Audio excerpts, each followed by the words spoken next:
好，针对这个国会这款修法，监察院下晡也来开记者会，批评立法院通过这个修法案是破坏宪法五权分立的概念，亲像调查权都无写清楚，这个调查的界线到底是伫倒位，所以监察院宣布会甲宪法法庭来澄清释宪甲暂时处分。详细的情形，咱要交互台记者郭碧君，也有谢桂林。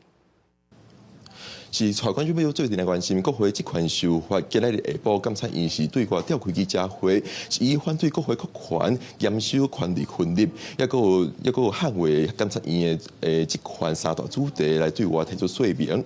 咱来讲，伊是讲要向宪法法庭来提出释宪，也申请释宪，也个有这个暂时处分。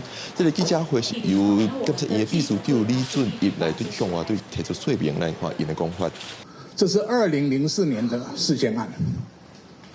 2004年的事件案，585讲的是什么？我也念给大家听。立法院调查权乃立法院行使其宪法职权所必要之辅助性权利。基于权力分立原则及制衡原则，立法院调查权所得调查之对象或事项，并非无所限制。